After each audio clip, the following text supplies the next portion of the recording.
Hello and welcome to Casting Roles. We're a bunch of theater nerds and good friends play little D&D. We're so happy that you joined us.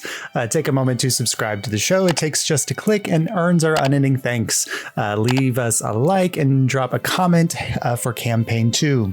Our videos are uploaded here on YouTube every Friday, and we have tons of great content to explore. Without further ado, let's go ahead and start the show.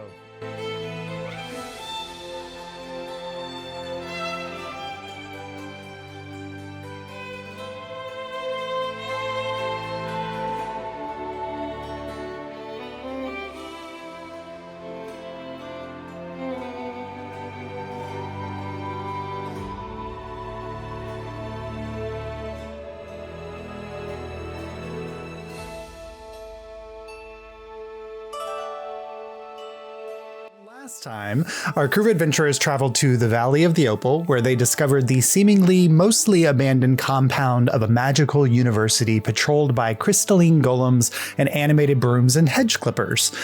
At the center of this community, there was a giant crystalline tower that stretched up into the sky. At the apex, the glowing jewels and embers that seemed to be glowing the same color as the lights which brought down the frontier. As you approached the tower, you were greeted by a crystalline simulacrum, appearing like a woman, but bearing none of the features, just having this purplish, opaline kind of appearance to herself. And she greeted you joyfully and led you into the crystal tower, where you met several others just like her, although with different emotional ranges, before meeting Indira the Opal themselves.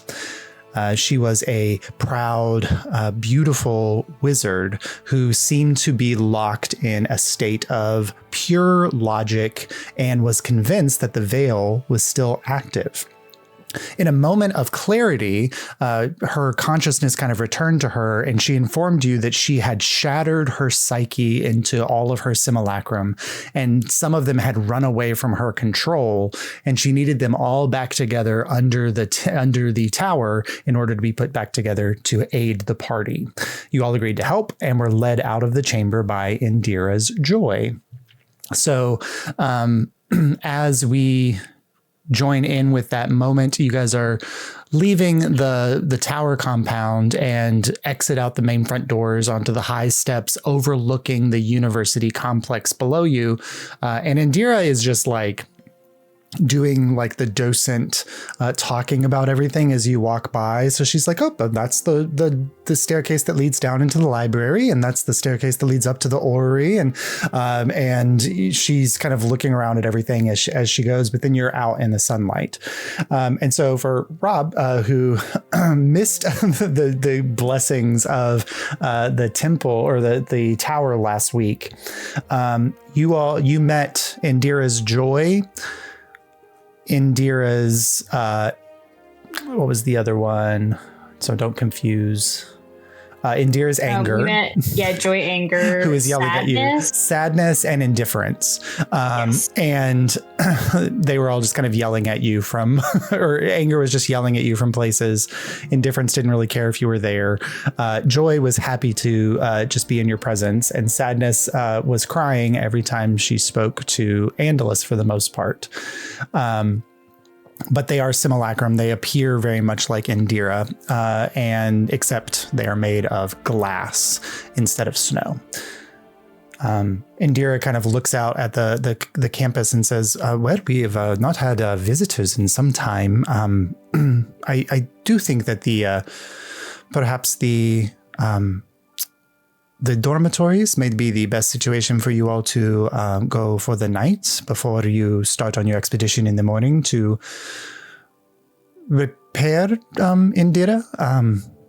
But that is this way, and she's kind of leading you down the steps back towards you guys looked into the library on the opposite side where you kind of just peered into a couple of the windows. She takes you to the dormitory, and the doors open in front of you, also opened by two mostly invisible golems, and you enter into a massive great hall. There's a couple fireplaces on either end that immediately spring into life as you enter. There are magical braziers along the walls that flash into light, and immediately, like a couple brooms that had been cleaning, like scamper off out of sight away from you all. And there's one lone feather duster that's just on a table, like merrily feather dusting. And then a moment later, like another feather duster comes up to it, taps it a couple times, and then they like look at each other, and then both feather dusters take off out of the way, and you all are left alone in the great hall with Indira's Joy. She says, well, I will make sure that you have a meal provided for you this evening. There are rooms down either of these halls, and she kind of motions to the left and the right. One was supposed to be a dormitory for the upper years and the lower years, but as you are not students, I think it does not matter. So you can take whichever you like.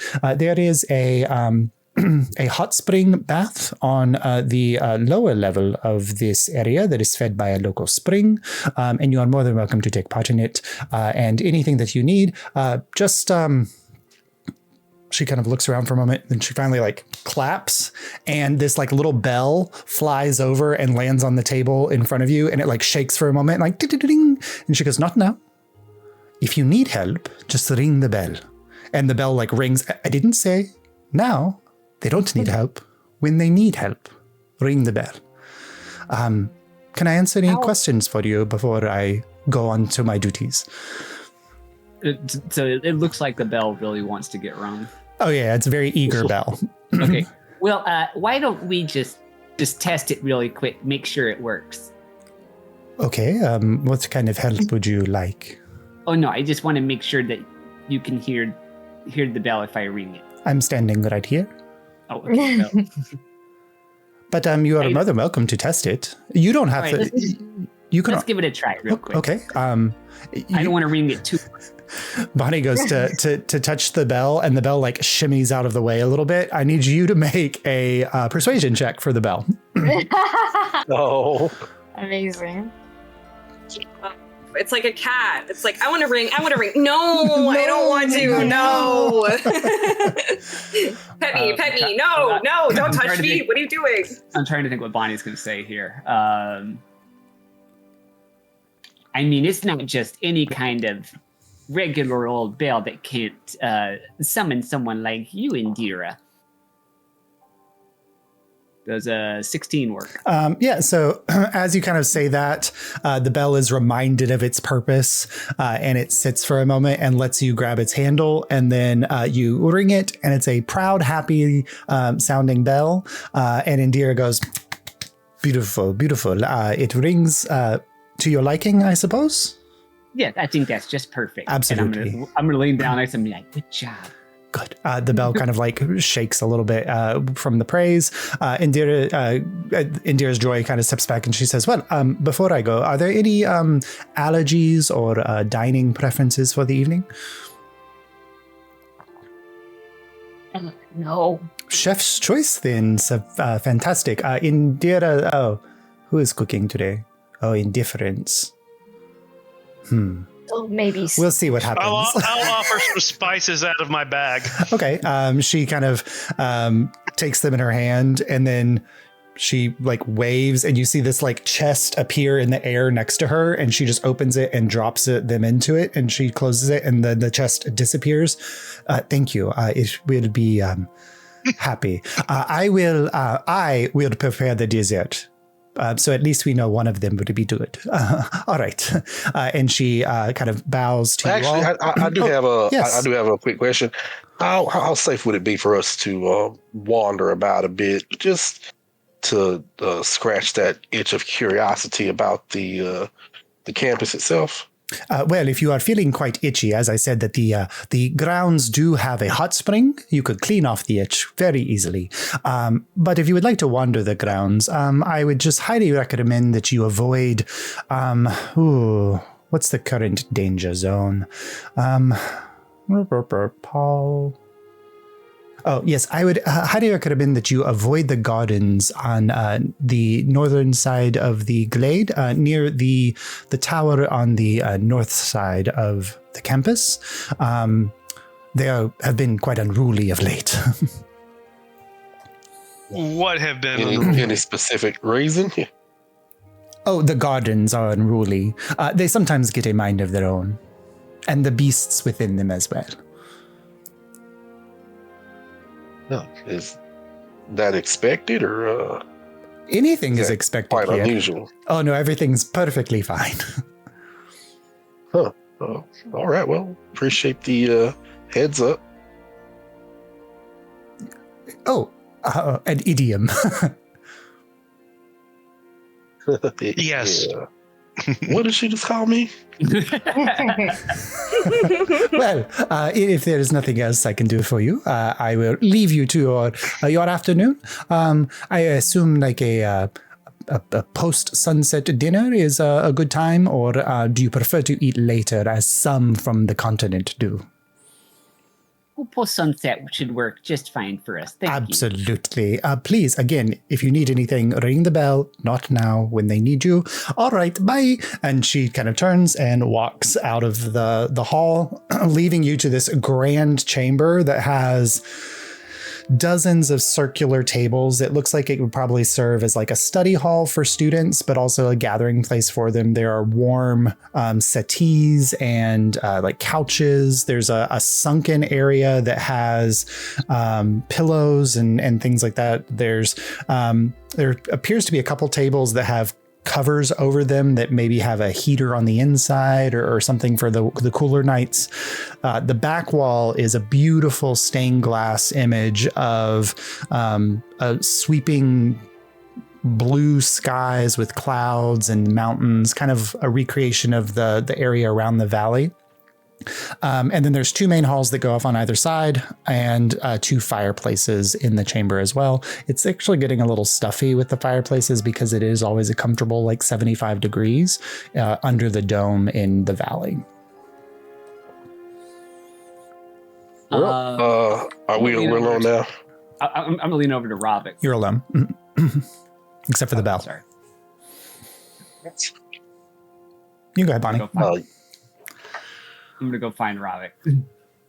We're all in the room together. Okay, I thought you said you were. We haven't left yet, right? No. No, as in she left. Yeah. Oh yeah. Indira's joy is gone, so it's just you all and the bell in this chamber right now. Strange way to say that. I'm gonna lean over to Ravik and just say, "Don't worry, Ravik. Idioms are for the birds anyway." Well, thank you, Bonnie. I appreciate you trying to make me feel better.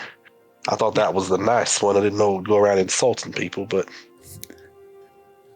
I'm gonna go take a bath. I lean over to Lucky and I'm like, should I tell him? No. No. Okay. It seems. well, to be honest, I for one want to go check out the garden. I feel like any place to tell us not to visit probably is the first place we need to start looking. So, anyone else interested, or are we just going to sit here and live in the lap of luxury? I mean, I'll go with you, but we have to hit the baths on the way back. I am a little worn out from all the traveling. I 100% agree with you. I just think the gardens probably need a good looking over at least once before we settle in for the night. But she told us not to go there. Well, I mean, it was more of a suggestion, really. Yeah. It's usually the place where a travel people don't advisory. want you to look is where you need to look the most, honestly. It's what I find. And if we know it's dangerous, we'll know to be on the lookout. Exactly. Flawless logic, buddy. I'm just Flawless looking logic. at like Kieran and Lucky, like what these people saying. Oh. I look at Lucky. Well, I mean, I hold in reserve, and I told you so if this goes badly. Fine. We'll just say you have a permanent "I told you so" on retainer, okay? Oh, you don't want to give me that. Well, if everyone's going, I'll go. Is it the Ron Yeah. Swanson permit? It's just a sheet of paper that says, I do what I want. Yeah. All right. Which way to the garden? Should we ring the bell? gardens Ask for to the help? north. Said the gardens to the north. Mhm. All right. Well, let's head that way, I guess. Okay. So as quickly as you arrive, you turn and head out into the courtyard. Bonnie, your cart is still there and it's fine where it's located. There is a couple brooms going around it right now, like a Roomba that was trying to get into a zone and couldn't, and is trying to figure out how to get into that zone now. But you all make your way through the courtyard and out back down into the area where the paths begin to branch off into multiple areas, and you take the one that heads to the north. I was expecting Josh to be like, "There's a wheel lock." You've been, it's illegal parking zone. You pay the fine, it'll come right off. It's good. But you guys head off into the area, and immediately, like, it's probably 4 or so in the afternoon. So you've got a couple hours of daylight before the dinner is supposed to be served back at the dormitories. And you are now entering out into the beautiful landscaping around the university complex. There are just gorgeously manicured lawns, beautiful flowers, weeping willows, and gorgeous trees, many of them flowering right now. And everywhere you look, everything is perfectly manicured. And anytime you get into a space or approach, you just kind of sense that there's something that's moving out of the way and allowing you to enjoy this space without the knowledge of what is keeping it organized. And occasionally you'll see like a flying hedge clipper like dodge out of the way, off over into out of sight, or a broom that was sweeping the pathway ahead of you just kind of like diving into a bush or something.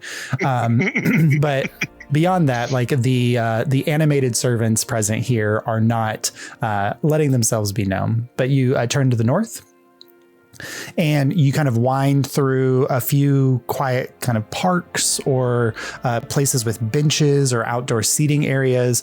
There's one whole like amphitheater that is sunken into the ground, where you can imagine a professor would have been able to give a talk to a crowd sitting outside. There are a couple outdoor seating areas that seem to have sunken fire pits and things for late night gatherings of students, none of which ever saw use, as it is clear that this university never had a student set foot on its campus. And you kind of wind further towards the north. Who is leading our journey here? Is it Ravik with the earnestness, or is it someone else? I'm not a survivor. I'll take lead since it was my idea, but I'll back up your perception. Okay, go ahead and make a perception check, thing. Ravik. Perception. All right. First roll of the night. Yes. Let's go. Let's go. 7 on the dice. With advantage, right? An 11 advantage. Yeah. Okay. So the first roll was a 7. The second roll was a 7. So 11. 11.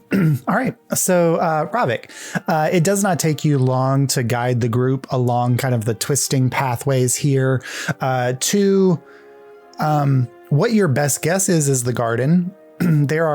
You've passed dozens of things that could be seen as gardens, small little parks and garden paths, but you do come to a hedge. A tall, probably 12, 15 foot hedge. There's an arched entrance that the pathway is going into. And at the far end of what you can imagine is the end of this hedge is the base of one of those 2 tall towers within the valley that have those gems at the top that you think may be the source of the light from the frontier. But the hedge is here before you, and it looks like just a hedge. It is beautifully manicured, and it has there's a few flowers that are blooming out of it. But other than that, it is just a very tall bundle of leaves. And it stretches probably 200 feet in either direction from you, and then seems to angle off north. But it does appear that this is a hedge maze. Is there an entrance that we can see? Yeah, or there's do we a- need to go over the hedge? There's an arched pathway. Like this path is going into it, and there's an arched entrance there. So if this is the entrance to a wonky maze, maybe we should come up with some way of tracking our path through the maze before we head inside. Anyone Always have go any- to the right. Just keep making right turns. So, well, I've never. And then coming out, we just make lefts. Yep. This reminds me of the vision I had. I'm getting kind of uneasy. The vision on the mountain? Yeah, What precisely was- was your vision? there was hedge mazes. Was Well, it a it's happy related, vision? Given that I didn't tell you about it, no. I think that's a theme with this crew here, so I don't know if that's the litmus test for whether we should push forward or not. I think think some we of really- us are very honest. Why we're lumping it all together like that. Yeah, Lucky, that's quite believable. Either way, if you had a vision about the maze and I had a vision about the Crystal Tower, I think this just proves that we're on the right track. And we've already been warned that the maze is up in arms, as it were. So Yeah, we'll be Expecting on the our worst. guard. I admire all of your optimism. Okay. As we go through, I'll just druidcraft on the maze to just try to like put little flowers through it to mark where we're going. Sure. Yeah. To kind of leave little flowery breadcrumbs along your path. All right. So you enter into the maze, and if you're keeping to the right, I can assume following Kieran's guidance. You kind of walk in straight, you get to a T section, you take the right-hand turn, and you travel down for about 20 or 30 feet. And then there's another right-hand turn. You travel down for about 20 or 30 feet. And then you come to a space where the only option is to take a left. Do you continue? well, when you Just- take the right, you basically keep a wall to your right. Keep so, a wall to your right. So you, So if it ends up curving, you can go to the left. You yeah, just you're just keeping your stay on hand that on the wall. right hand wall. Yep. Like Yep. what is it? What is face in the Minotaurs thing? So you keep it and you take the left, and Ravik at the front with an 11 on your perception. I need you to make a dexterity saving throw. I love Well. to hear that, Josh. Perseus, right? Wasn't it Perseus? Was it Perseus in the thing? I thought it was.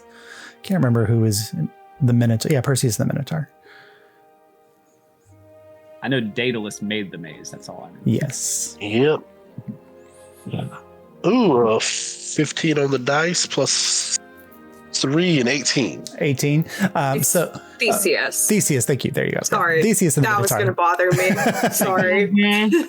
No, I had to look it up. I didn't. No, Theseus the Minotaur. Thank you. So as you're walking, Ravik, like confidently, like searching for something within this maze, you do not see the. As you turn left, the hedge in front of you. Kind of just as you walk forward, everyone else sees this suddenly happen. 2 vines like whip out from the hedge towards you and try to wrap around you, but you dodge out of the way as they kind of pull back in, and the hedge kind of returns to normal. Well, that's a dangerous little bush there. I'm going to pop out my weapons, my sea glass hilts, and conjure a watery scimitar going forward. Okay. I just watch your step there next to that bush. The vines came from both sides at this point. When I turn back and look, do I see like a pressure plate or anything that would have triggered? Did I trip over a vine and it caused it to alert it to my presence? Or You can make an investigation check. investigation. I'm not too bad at those. Cool. He's investigating. Oh, 16 on the dice. 19 investigation. Okay, 19. No. There's nothing that you encountered that, like, there was no tripwire, no pressure plate, nothing. It was just, you took like 3 steps forward from where you are right now, and these vines whipped out and tried to grab you. So I can't really point out exactly where to step, but let's watch out for these bushes here. When he dodged, did he dodge forward or back? Dodge back, I assume, yeah. Oh, well, back. All right, cool. Oh gosh, can I conjure? Instead of a scimitar, can I make a crossbow? I'm just going to shoot a watery bolt into the bush and see what it does. Okay. Take a few steps back. Go ahead and make an attack roll against the bush, against the hedge. That's what she said. Okay, let's see.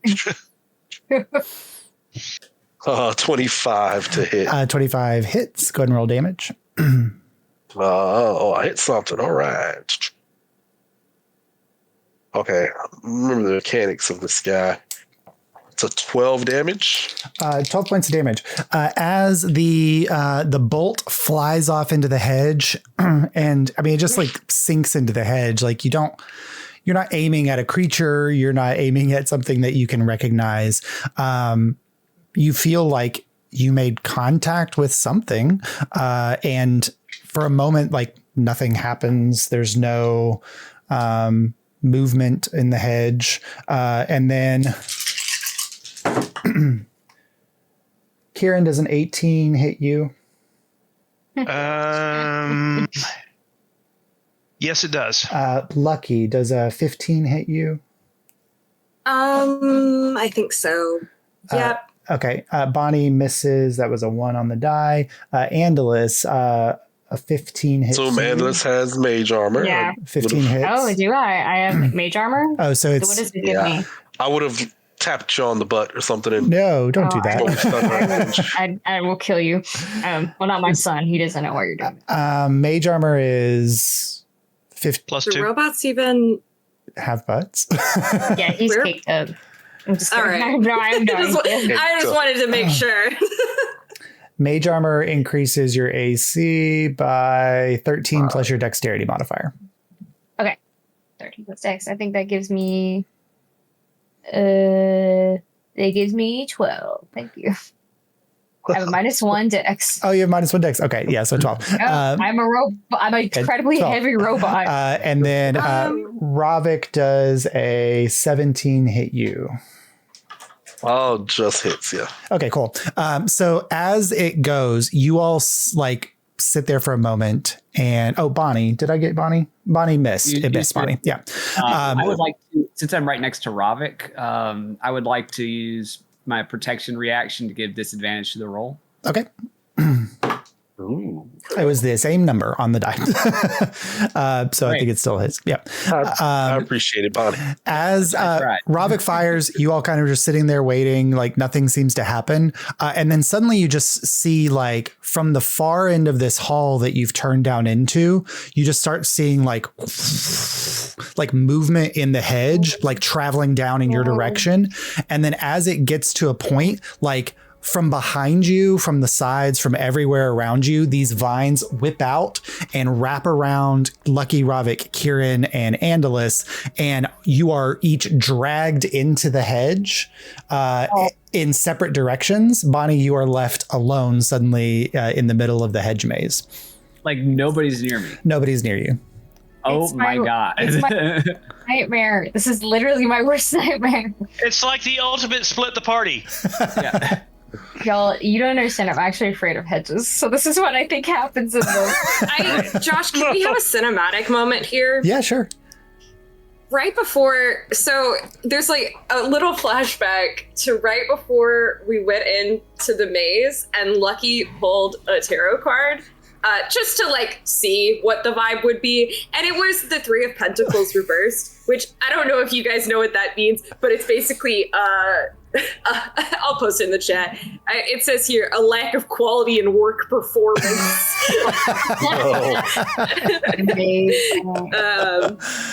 Yeah, and no teamwork. No communication. Oh Bad outcome. So funny. But So funny. you all disappear into the hedge. Body, you're left alone.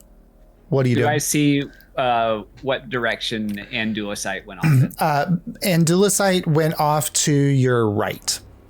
All right, that's the direction I'm going. Okay, so you're going to attempt At a to run. you're going to charge through the hedge. Go ahead and Yeah. make a athletics check. This will be a Oh yeah, wait. Like they were pulled through the hedge. Yeah. All right, I'm running. I'm going to try to charge through the actual bushes. Okay. Yeah, this will be an opposed check with the hedge. So go ahead and make an athletics check. Trying to see if I have anything that gives me a bonus to this. Roll charisma to the hedge. Please, the hedge. I don't think so. Okay, The hedge is only 12 feet I thought you were tall. really good in that movie. I got 14. Over the 14, and I rolled a 13 on the die. So you to beat it.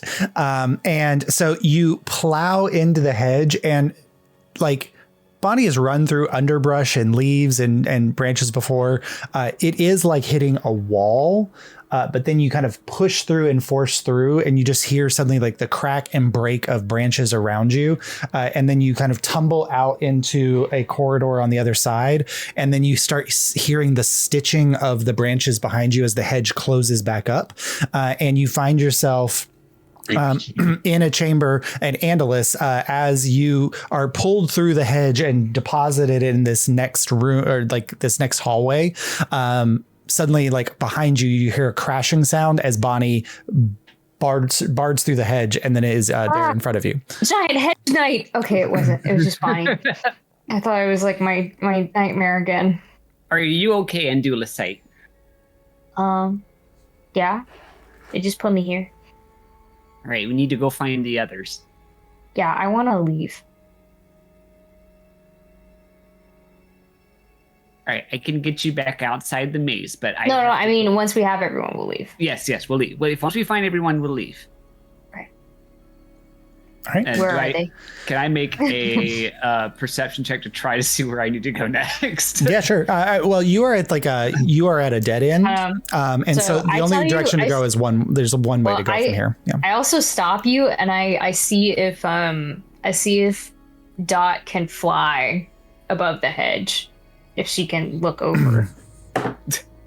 Okay, so you kind of like toss Dot up into the air, and Dot like flap as hard as she can, and she's like, "Do you want me to land on the hedge?" Probably not. But if you could just fly up a little bit and see if you can see where everyone is. Okay. She flies, and you hear her from up above. Boss, you might want to see this. Oh, I click in. And what you see is, like, from outside of the hedge maze, it appeared like the tower was 500 feet away. From here inside the hedge maze, it looks like it's a mile away. The hedge descends in a branching mist in all directions. And you can see that parts of the maze are like moving and shaking and going in different directions.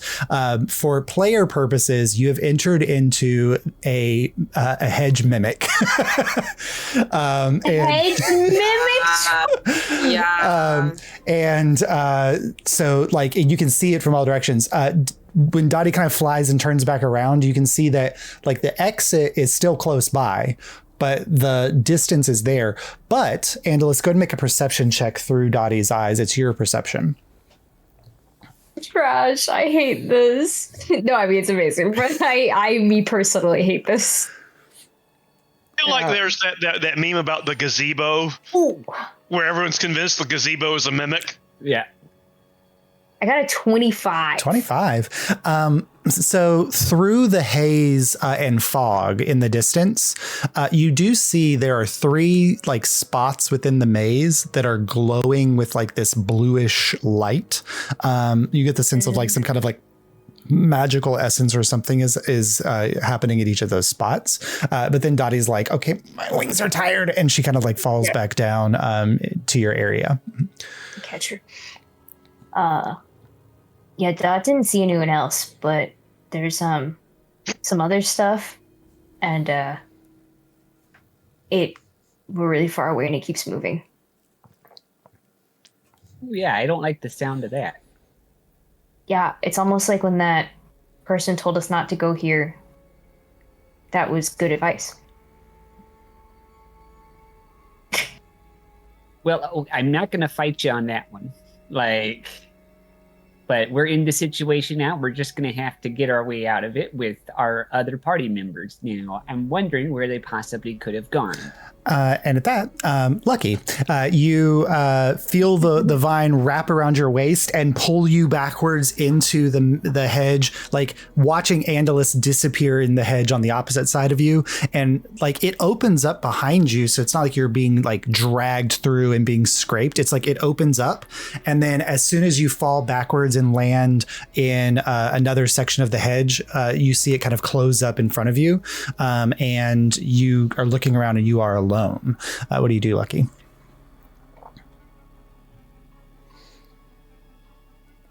I told them so. And then I will, there's like one way to go here, yeah? Yeah, from where you are, it's like you're on a dead end that's heading like perpendicular to the path that you were just on. Okay, can I use, as I'm walking in the away from the dead end, can I use thaumaturgy to make my voice 3 times as loud as normal to call out for others? Sure, absolutely. So as you're kind of walking that direction, you're calling out.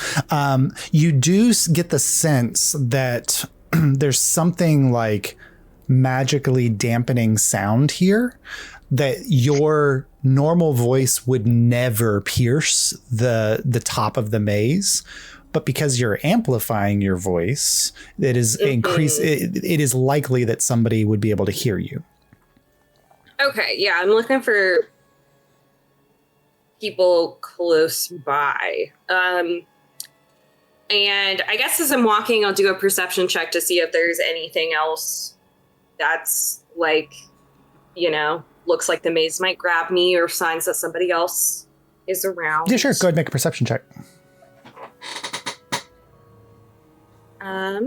That is a 26. 26.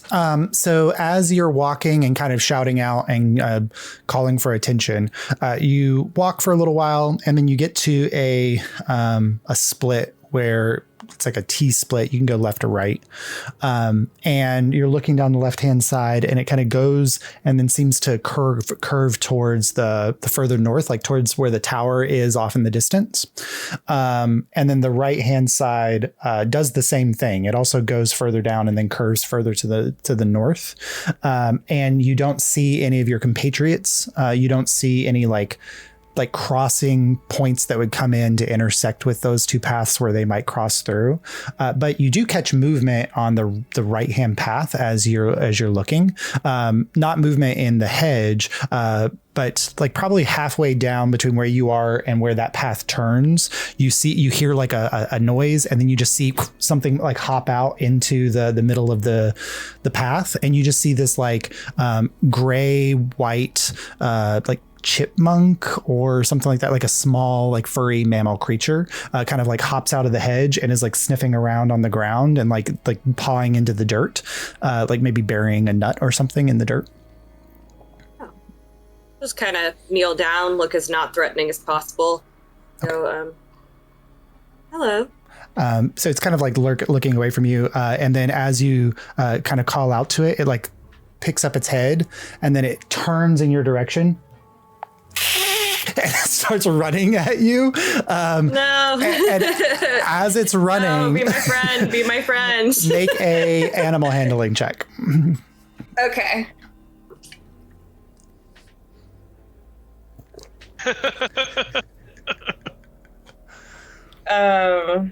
It's actually good. A 19. A 19. So as it's running in your direction, and it like you get the sense like it looks like it's coming to attack you or something, but it jumps up and like lands on your arm and then scampers up your arm to your shoulder and then like buries itself like next to your neck, and it's just sitting there and like you can just feel it like breathing very heavily. Okay. Hi. Hello. And I just like kind of like pet little like chipmunk very disdainfully. And I'll kind of just grab it and hold it out like far away from me and be like, Do you know your way around in this maze? It's like it looks at you and then like sniffs your hand. Okay. Then Josh, I have a question. Yeah.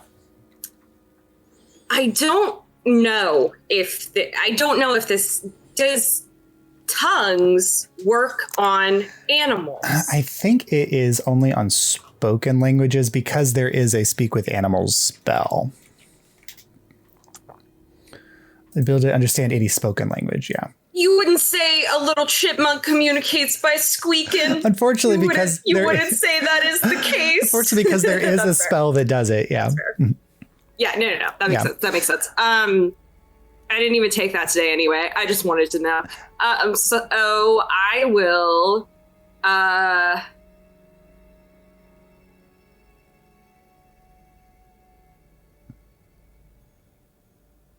What I will do is, I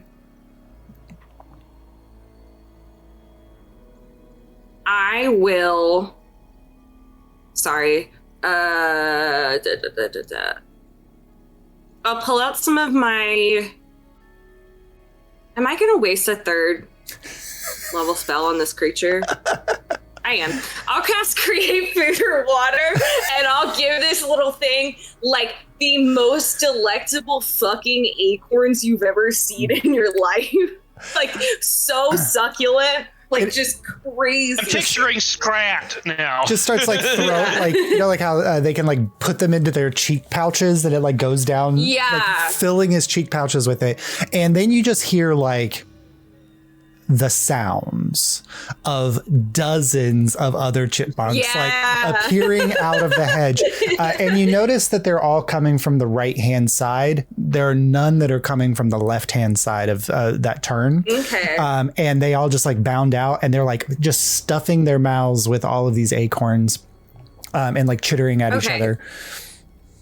Could I like take just a little like scrap of like fabric and try to like, because how much have I made here?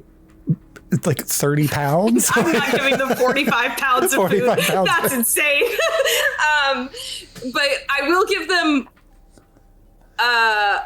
a lot, and I'll try to make like little bags so they can like put it in, so like they can drag it along, so they can they can take more than their little cheeks can carry. Okay. They're filling it up. I'm gonna feed them for the rest of their lives. Yeah, you're absolutely. But they're loading it up, and then when they start scattering, they all scatter very purposefully to the right, and you get the sense from their behaviors that they're actively avoiding the left-hand path. Then I'm going to follow them the way they are going. So scampering with literally 40 chipmunks, like bounding ahead of you with bags, and they're like cheap sacks filled with acorns. Lucky heads to the right. As we kind of zoom over to Kieran, you were grabbed at your waist and pulled backwards through a vine, probably 15 feet away from Lucky or so. And then you find yourself on an empty path, a dead end that heads kind of to the west. How far is it till it branches or something? It's probably like 50 feet or so. I will cautiously make my way down. Okay, so you start making your way down the path, and as you're going, make a perception check for me.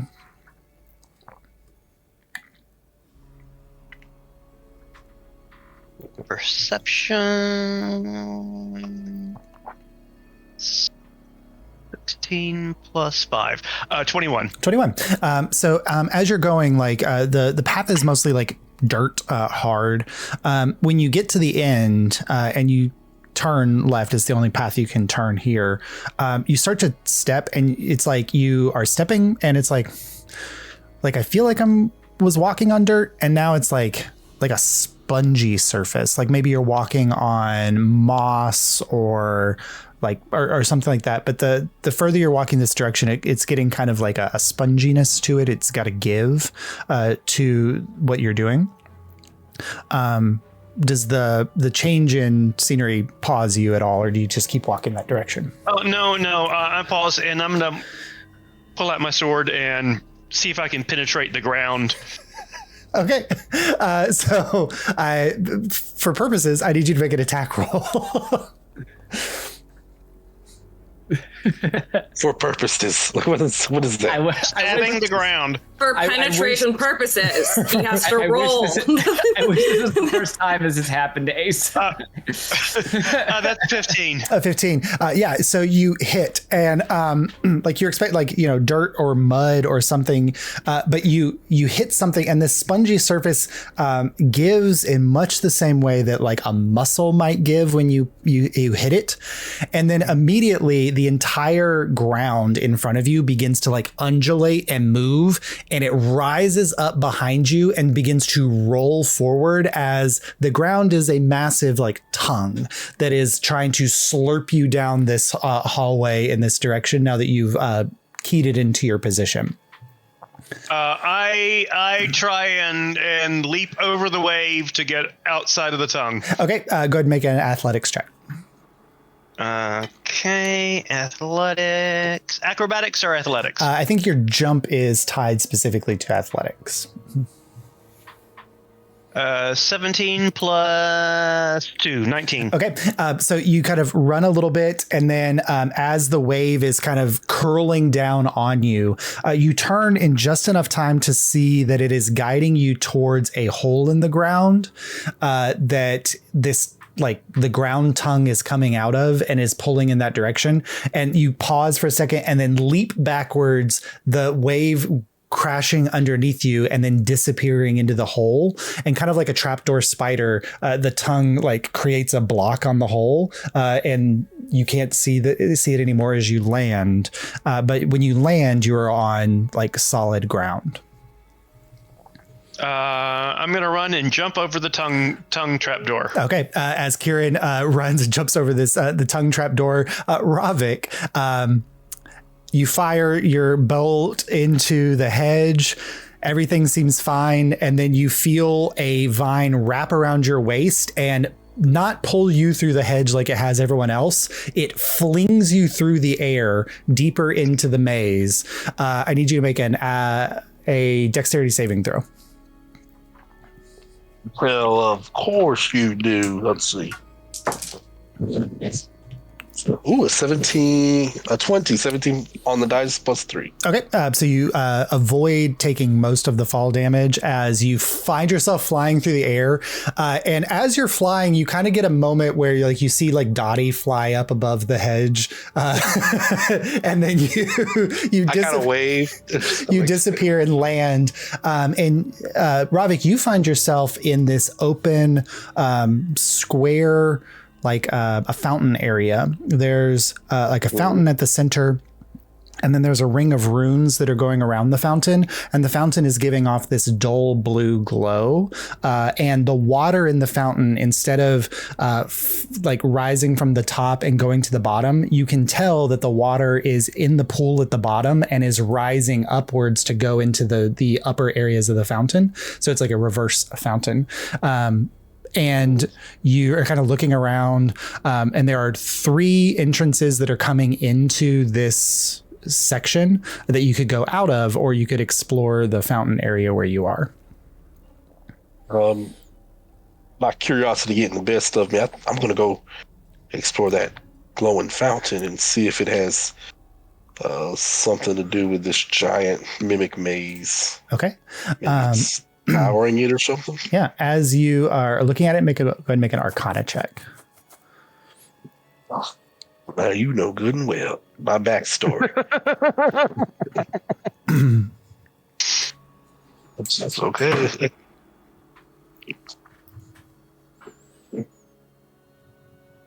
10 on the dice. A 10 on the dice. So as you go over and you begin to kind of explore, you are kind of looking at the runes. They are in a... I don't think that Ravik speaks Draconic. Ravik speaks. Nope. So they're runes that you don't know them. That you can tell that they're magical runes, that they were laid for some kind of purpose, but you are struggling to read them or understand. But you're exploring them. All right. While Can you I take a moment? Oh, go ahead. Yeah. And because I don't understand them, but I think I'd have enough wherewithal. I want to take out a piece of paper and a pencil if I have it, or even use some dirt and kind of jot down some of these symbols. Okay. Yeah, you can take some time to do that. And Dulaside or Lucky or Bonnie or Kieran even. Kieran's well traveled. Have them take a look at it when we inevitably reunite, because I am a constant optimist. I'm sure they're not dead or anything. So as you begin to write, I need you to roll initiative. And I need everyone else to roll initiative as well. And what I'm gonna... Why do you want to punish me? What I'm going to say is, so we will go around to each of the groups. So I just need Andalus or Bonnie to roll initiative, but we'll go around to each of the disparate groups.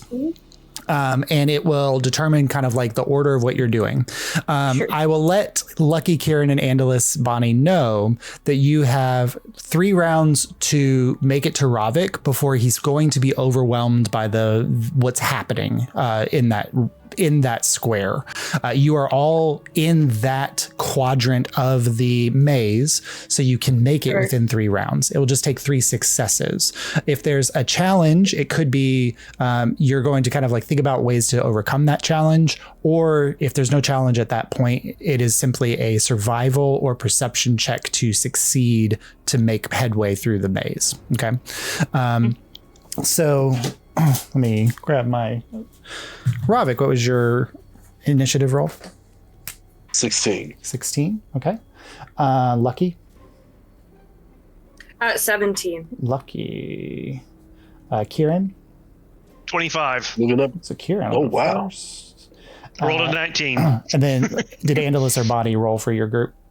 I rolled a 14. 14. So. Oh, you rolled so much better, so let's go with that. All right, cool.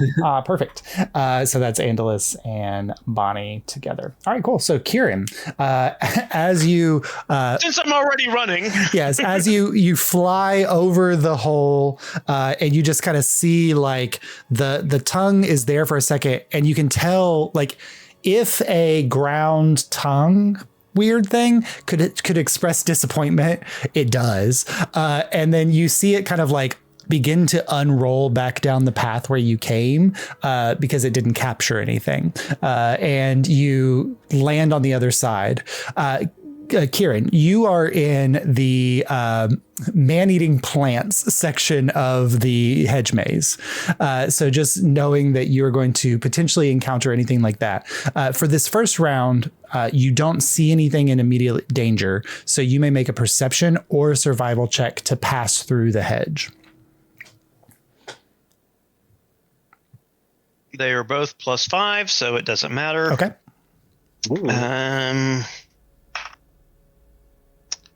And that is a 6, so that's 11. 11. Okay. So a failure on the round. So what that means is that you're going to have an encounter. As you are racing around the corner, you kind of like peel around and you miss seeing it at the right moment as there's like a large kind of plant that snaps out in your direction as you come around the corner. I need you to make a dexterity saving throw. Okay. Dex. That is a 17 plus 4, 21. Okay, so as it goes to snap closed around you, you like leap out of its path, and it removes itself from the side of the hedge, and on these like little weird roots begins to like slowly move in your direction. But you can tell that you can outrun it if you keep moving, but you were able to dodge out of the first bite, and so it's gonna chase after you, but you think you can outrun it. So you kind of keep charging forward. Lucky, as you are heading to the right with all of the little chipmunks around you, suddenly they all My army. Yeah, they all freeze and they all scatter and disappear into the hedge. Sure. Go ahead and make a perception or a survival check as you're moving through. Abandoned. Do they get advantage because of knowing the animals are showing that something's there? Yeah, I can give you a perception advantage because of that. Chipmunk-based advantage. Chipmunk-based advantage. Chipmunk-based advantage. Well, that is a 28. A 28. Yeah. So as you are kind of moving through the hedge, you start to hear like large, like the sounds of large steps, and they appear to be like not ahead of you, so like not at the path that you're going, but like a parallel path to you. And it's hard to tell exactly what direction it's moving in, probably, but like the same direction you are most likely. So you think if you keep going this way and where this turns off to the left, if that path intersects, then these two, you might encounter whatever this is. Well, I guess I'll try to go ahead, but stealth so it doesn't hear me. Okay, go ahead and make a stealth check.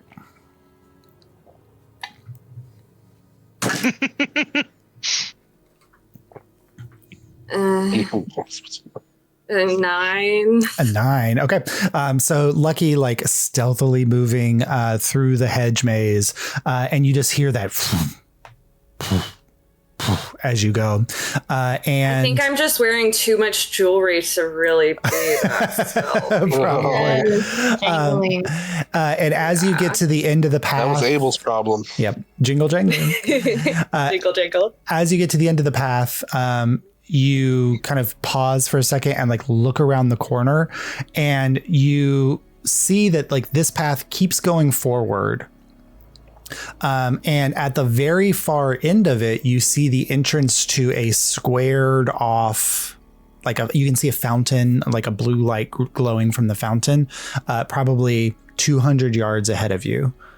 But that sound is getting closer. And as you are watching, you see one massive claw, another massive claw, as a brown grayish colored beast kind of moves into the space and like sniffs around. And as its head kind of moves to the side, you see like a bare body, but you see the face of a massive owl, as an owl bear kind of moves into the space and is like sniffing around. And then it turns and starts heading in the direction of like, it seems to be like walking around these paths that are interwoven here in this space. And so your task will be either you could fight the owlbear if you want to, or sneaking past the owlbear to get to the path before it finds you. It rolled a 2. What options I have? It rolled a 2 on its perception in that round, so it didn't see you. Cool. Ravik, as you are writing down the runes, you go ahead and make a perception check for me, Ravik. Sure, yeah. Okay, let me try. I'm gonna try different dice here. And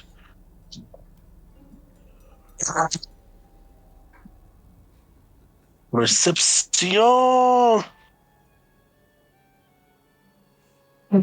What is that? Oh, 14. 14 Okay. plus something. All right. So you are 18. very focused on what you're doing here with writing down some of these runes, trying to like identify the ones that you think are the most important. And you do not see, although Lucky can see it, like at the very corner. 18, I don't see it. No. At the very corner of the like that distant hallway, Lucky, like moving down, and that fountain in the corner, like right at the very corner, you see this like slightly glowing green gem rise up out of the ground on a small silver looking tower. And as Ravik is incredibly focused on what he's doing, Ravik, it doesn't make you don't see it because you're focused on what you're doing. It doesn't make any sound. As with a 19 on the die, this little green gem suddenly flashes and lights up and launches a greenish blue light of energy in Ravik's direction. It looks very similar, just a smaller version of the type of energy that slammed into and sunk the frontier. Ravik, you take 7 points of force damage as one of these sentry turrets here around the runic structure has activated. Oh, hell no. What the hell kind of school is this? Right. Okay, 7 damage. And at that moment, Ravik, you hear a voice, and it sounds somewhat familiar, but it's strangely not. And it's hard to tell where it's coming from.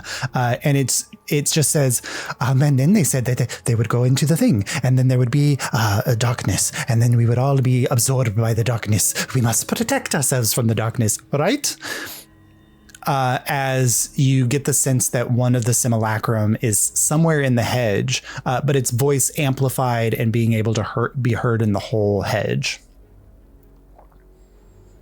So, Ravik, what are you doing? As you get blasted, what do you do? So I can hear the simulacrum speaking. Yeah. I'm going to yell back to it. Indira the Opal sent us. She needs you to come back to the Crystal Tower. Don't attack. I'm a friend. Indira the Opal. I am Indira the Opal, am I not? Aren't there several versions of you? Different emotions? Versions. What is this? Versions. Anything else with your turn? Well, oh, go ahead. Yeah. I'm not going to attack. I'm going to see if I can take a defensive position and move behind the fountain from where the turret. To keep the turret. Opposite from where the turret. Absolutely. Shot. Yeah. Okay. Shot its attack. All right. So you move over as we cut over to Bonnie and Andalus. As you are moving through the space, one of you go ahead and make a perception check. I go, don't worry, Bonnie. Can I put Dot up so I can use her eyes so I can have a better perception check? Yeah. I think I'm taller, so I'll help by holding. Yeah, you can do that with advantage. Yeah. Yeah. And then you jump up in the air, and your descent is slowed by the flapping of the chickens. Exactly. I got a 20 to show off in front of Bonnie. Okay. Dottie, like poultry periscope we got going on here. This is great. Dottie kind of flies up, and she goes, I think I saw Abel. I think I saw Ravik. Oh. Where is he? He's that way. Which way did he go? I'm like, we're going right to him. And she like points off in like with her beak in that direction. But you can tell like that's through the hedge. But the hedge you're on goes up and turns to the left. So you feel like maybe if you go that direction, you could kind of manage that. Sure. And what section of the maze are you in? Oh, okay. As you walk, because of Andalus's nature, You have advantage on all saving throws or things within this space for the purposes of where you are right now. Wow. Bonnie doesn't get the same blessing, but Andalus, as you are moving, you can tell that like this section of the hedge maze is like covered in beautiful flowers, and they're gorgeous, beautiful flowers. And as you're moving, suddenly. They all start releasing their pollen into the path, and this entire like a cloud of pollen races down this path and fills this whole space. And now you're in like this haze here. Bonnie and Andalus, I need you both to make Constitution saving throws. And you have advantage for your tea. You do on the today, first one. Yep. Because I don't think you've used that today. And then I have advantage for being a robot. Yep. Good thing I have advantage. I rolled so shit. This is so embarrassing. I got a 16. 16. I got 10. A 10. That's so upsetting. So because of the bonus for being a witch, and specifically a witch of nature, 10 was your DC. And 15 was Bonnie's DC. So you both survive. And what you get is like this breath of air into your lungs.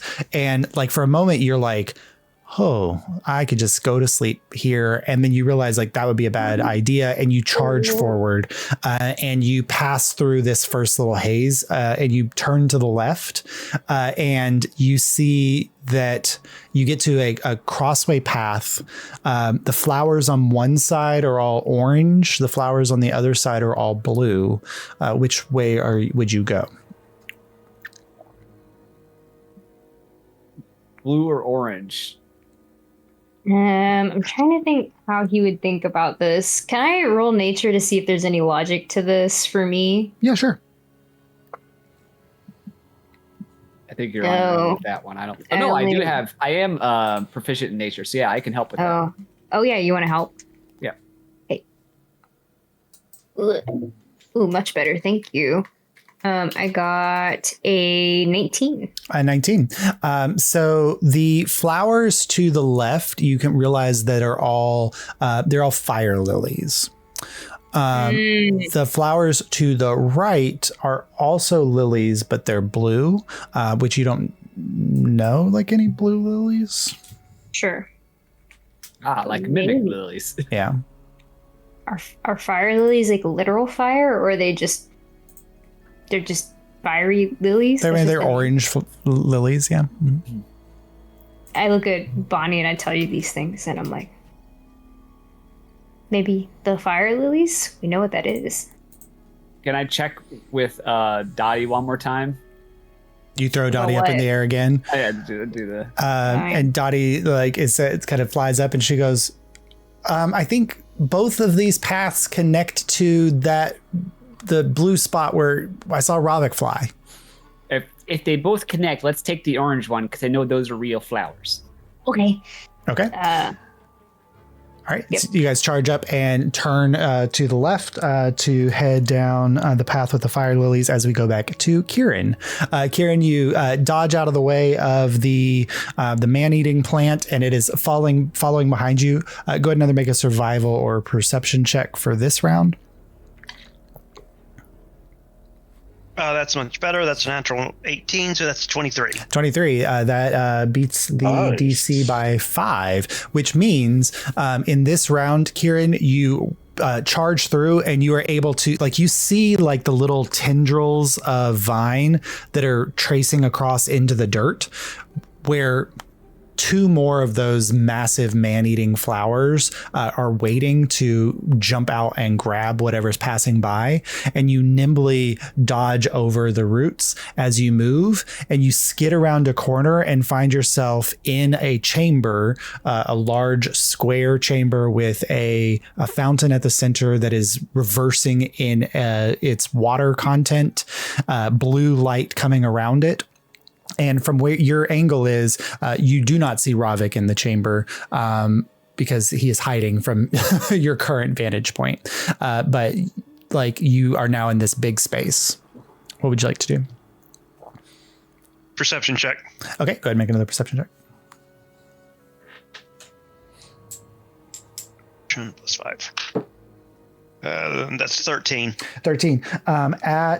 Which is good. At that moment, you do notice like across the kind of at the other corner from where you are, there is a green glowing gem sitting on top of a small miniature silver tower.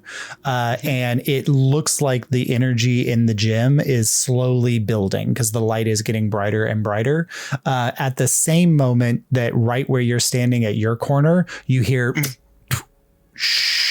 as another one is rising out of the ground next to you. I chop the gem off of it. Okay, go ahead and make an attack roll.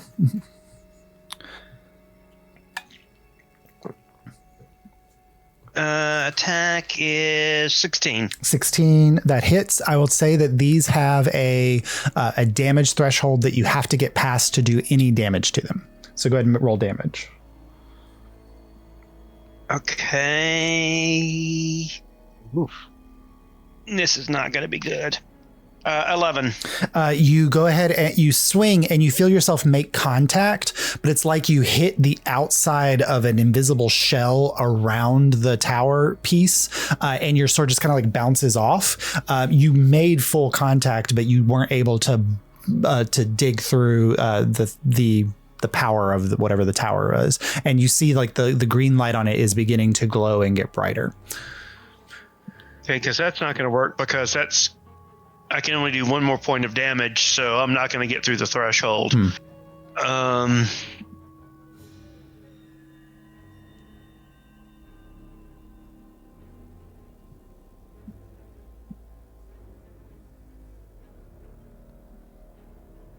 I kicked the tower. So it kind of has the same effect, like where you go to kick it and you're hitting like an outward, like protective shell around it. Because I think you can only do 1 point of damage when you kick. Yeah. Okay, that pretty much does it for me this round. Okay. So yeah, you probably used all your movement to get to this point. Lucky. As you are here, you only have probably like, you could probably make it, I said 200 yards, not that far, like 60 feet or not 60 feet, 60 yards or so to where the entrance is.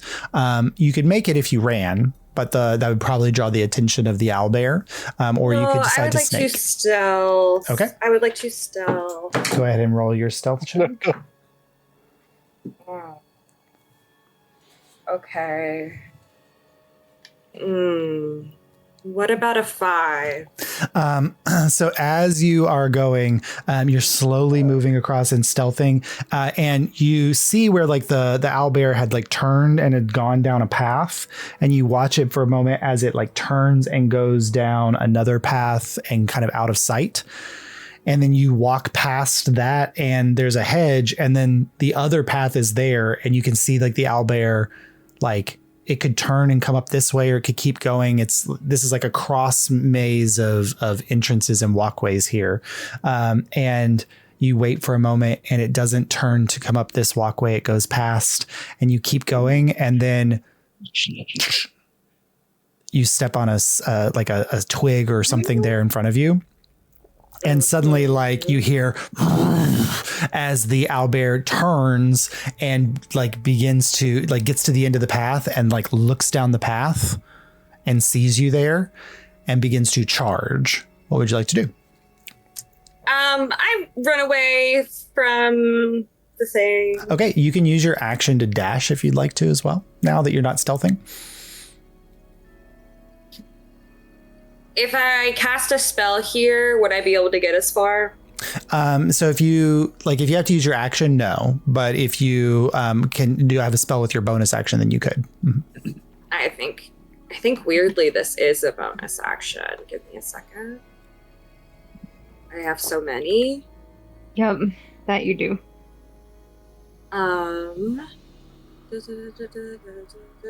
What's your name?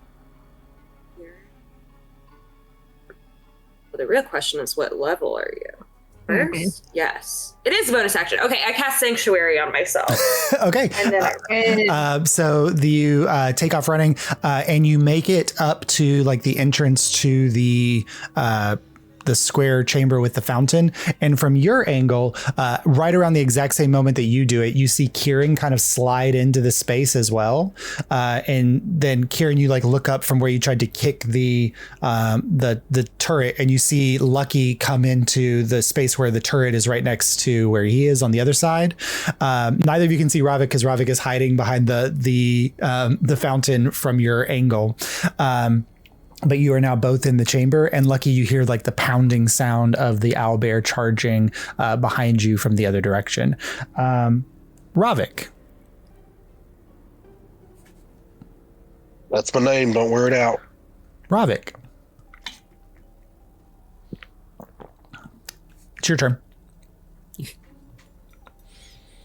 Oh, I'm still pinned down by the laser. Well, as far as you know, yeah. It's charging up. You said during Kieran's turn. I'm assuming. Did I, when the simulacrum was speaking, did I hear what direction it was coming from? It seemed to be kind of like all over, like coming from every direction within the hedge maze. Okay, glancing around, what else is around me? Were there any doors or? Okay. I see my. Go ahead and make a perception check. Patriot, sir. Where's those? Sorry, I got distracted. I was looking something up.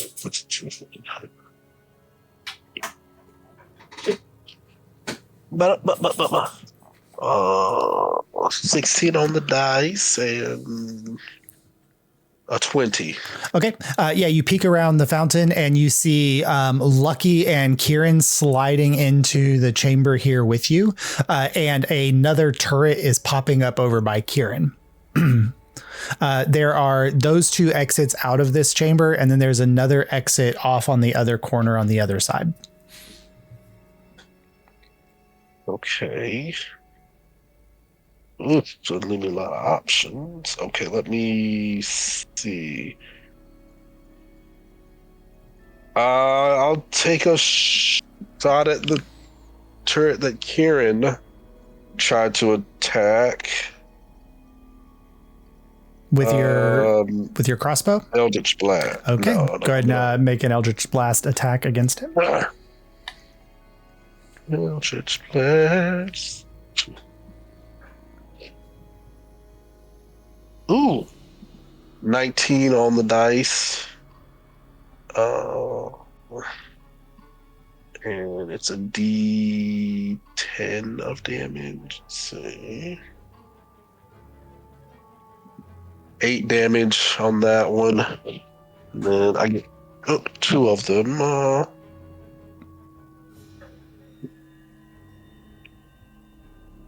Ooh, an 18 on the dice. That hits. Nice. And another 3 of damage. Okay. So you fire, and the one next to Kieran, you see Kieran kind of like kick out at it and then step back as the 2 watery Eldritch Blasts slam into it, force damage bypassing the shield on the turret, and both of them make contact, and it begins to like fizzle a little bit, reducing its damage die by 1 for its attack. It launches at you. That's 18. That's going to hit. You only take 3 points of damage because you damaged it. The other one is also firing at you because you're next to the runes. I don't know if that'll hit. That is a 16 to hit, Ravik. Say again. You kind of went out. 16 to hit, Ravik. Yeah, that hits. Okay. And then for the other one, you take, I rolled a 1 and a 2, 3 points of damage from the other tower that powered up and then fired. Lucky, you see like the green glow glowing next to you, and then it lances out at Ravik, and the blast looks like a miniature version of the blasts that took down the airship. They're almost exactly the same. And at the same moment now, Kieran and Lucky and Ravik, you all hear this voice that just says, "Must protect the dome from the veil. They are coming. The shadows are coming. The shadows are here. The shadows are in the veil." As the voice of one of Indir's simulacrum is like ringing out from everywhere. And we communicate with her again? You can try You to. say okay, I'll yell out to the simulacrum. The veil does not exist anymore. And Dira asked us to come and tell you that you don't need to protect from the veil anymore. Exactly what the veil creature would say, as it kind of like fades off into the haze again. And we go to Bonnie and Andalus. Andalus making a survival or perception check with advantage. Or I get the same thing on both, so. 17 plus 6. That's a lot. Oh yeah, that beats it by 5. So in this round, you move through. You will make it to the square in this round because you beat the DC by more than 5. But you are traveling through the fire lily path, and as you are traveling through the fire lily path, it begins to get hotter and hotter and hotter and hotter until the entire air around you begins to like feel like it's boiling, as suddenly every single one of those trumpets of fire lilies releases a blast of fire in your and Bonnie's direction. I need you both to make Constitution saving throws. How much of this is fire? How long down? Can I misty step to the other side of it? You can, yeah, absolutely. Like so, the moment it goes off, you misty step out of the way. Yes, absolutely. Lonnie, make a Constitution saving throw. Bye, bitch. Love you, mean it. I'm sorry, I have to protect my chicken. 17. So you take a half damage from the initial blast, Bonnie. And you are not set on fire by the by the fire lilies.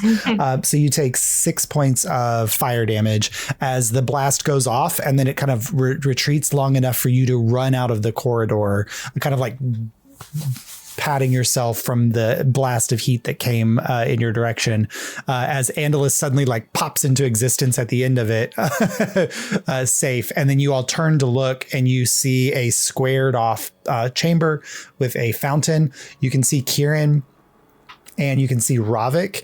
And from the ground next to where this entrance is, another small turret is rising with a green glowing gem on it. Can I see from where I am which of the turrets is damaged? Make a perception check for me because you're just seeing it for the first time. Mm-hmm. Yeah. 9. It's like you're not even really sure what you're looking at because you haven't seen them in action. You kind of whip around. You see a turret next to Kieran and another one rising out of the ground next to you. And Ravik is off over by the fountain as you all run into this chamber. Andalus, anything with you used your bonus action. Yes, I did. I just come into the chamber and I'm like, Ravik, I don't like it here in this maze place. And that makes at least 2 of us. All right, I'll try to hit the turret with me sickle because I don't know what it is. Okay, go ahead and make an attack roll. So I can't use. Well, no, I can use my vine whip, right? If it's a cantrip. Yes, because you can only cast one leveled spell per turn. Yeah. Mm-hmm. I got a 19. A 19 hits. Mm-hmm. Go ahead and roll damage. Vine whip is how much is vine whip? Sorry, I didn't write that down. Vine whip. Sorry, it's really hard when you're playing a character class that's not thing. Okay. You take your time. Is it? I think it's the same as Thorn Whip. Yeah. So at this level, it's 2d6. 2d6. It became 2d6 at 5th level. I got 5 damage. Okay, you go to like strike out, and it seems to like hit a shell, and you don't feel like you did any damage to the device. What's wrong with these things? All right, you are all in the chamber, and so what we have is we're gonna step out of initiative, just knowing that these turrets are going to recharge every 10 seconds. So you can make choices, and like at some point the turrets will go. you all came through the 3 entrances that seem to come into this chamber, and they were dead ends going out. You can try to go find another exit if you'd like to from where you came, but you've got kind of 10 seconds each. Now you're in the chamber and you can maneuver before the turrets are going to go off again. All right. First thing I'll say. First thing I'll say is, can anyone read this strange writing? I don't know if I would know it was draconic or not, but No, it's just magical. anyone read the writing on the fountain here? Does anybody speak draconic? And I'll motion everyone to come over. Nope. Mm. No, we cares Then about dragons if this you time. are, I think this was the one language that nobody spoke last campaign too. I think That Did would Mars trip us speak up draconic? sometimes. Did you speak Nope. draconic? no. I think I got an item last campaign that let me see. Yes, you did get an item that That's also right. Because it became such an issue. Mhm. Okay. Okay, now with that, Robin's anybody who has the ability to cast magic may roll an arcana check to try to understand what the spell is. Ravix was Yeah. too low last time. Okay. That's me. I want to have check a out the one. fountain. Okay, go ahead and make an I know, I was investigation gonna say, check can I on the play- I fountain. have a Karen. question. Yeah. Can I see this version of Indira, or is it just like the voice? You just heard a voice, and your passive perception's high enough. Like you're looking around, you can see everything that's in this chamber. It's just like a disembodied. Okay, she's not voice. Yeah. here. No. Mhm. I rolled a natural 1, so that's a 9. Yeah. So you're looking at I something. rolled- It's beautiful, Kieran. You're just not sure what you're looking at. Mhm. On the opposite end, I rolled a 22. 22. Nice. Anybody else was rolling on the runes? Bonnie, I rolled a 15. 15. Bonnie, a 1. That's a breaker for Oh, Bonnie. wow. Okay. Andalus, what you have in front of you is a set of runes. And while you can't read them, you kind of are tapping into the magical nature of what is here. And the hedge maze is very a natural thing. And as you're looking at it, you realize like this is a clock. Like there are 12 runes that are going around this fountain. It is kind of like clockwork. And you can tell that the runes are powering right now in an anti-clockwise fashion. And so like the fountain is going backwards. Like you're making a connection between those two things. Okay, things are opposite in here. Is maybe what the thing I'm getting. Fountain flowing backwards. Yeah, anti-clockwise on the clock. Also, I really don't like it's a clock thing. This double is my vision. I hate that. Okay.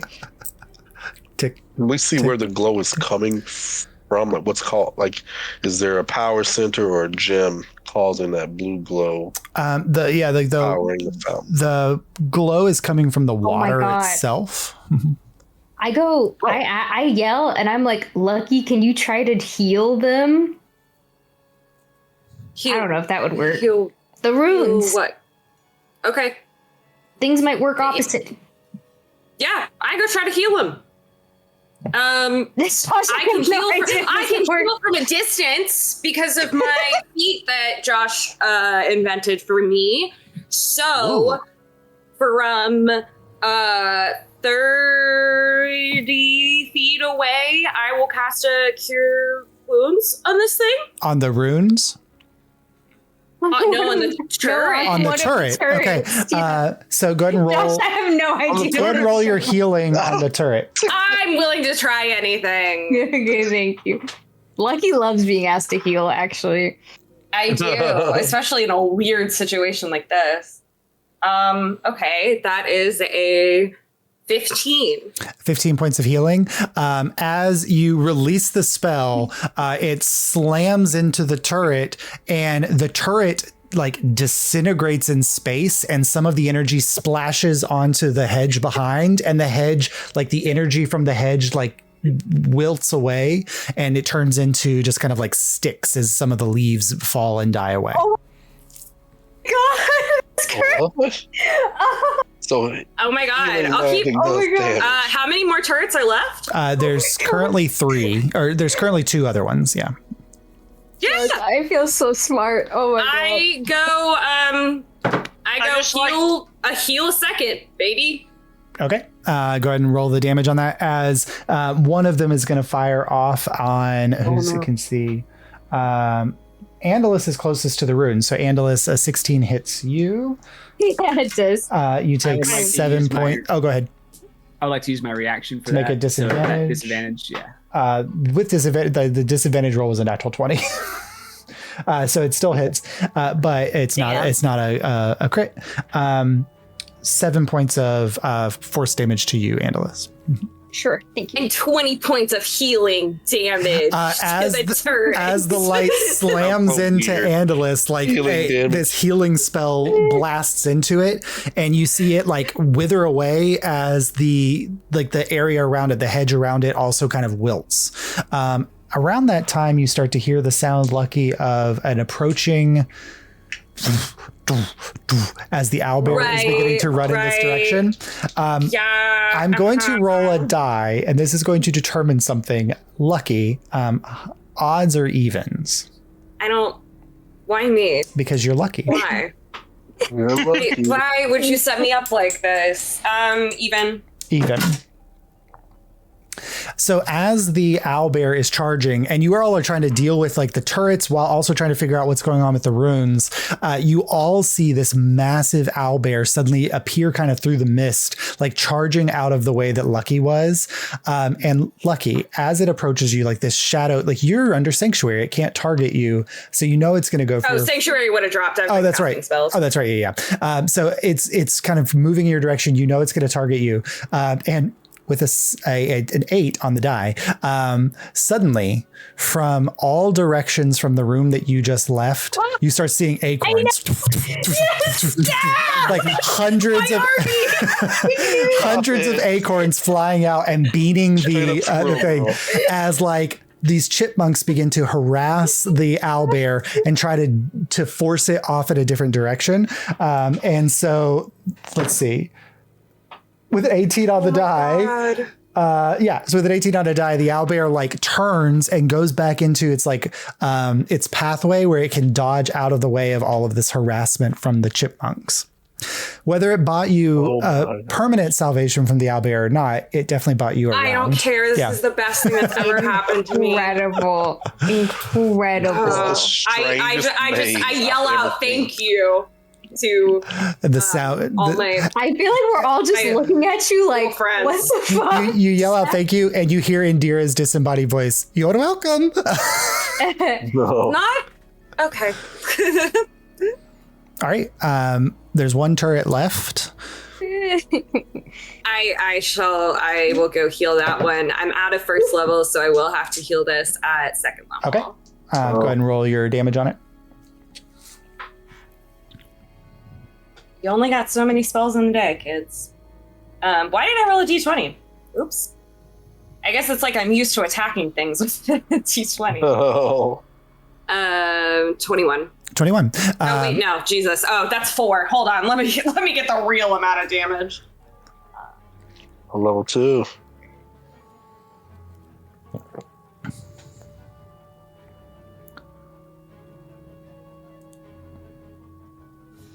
$32. Yeah, ever since they buffed Healing Word and Cure Wounds, it's like it's actually good healing now at low levels. Yeah.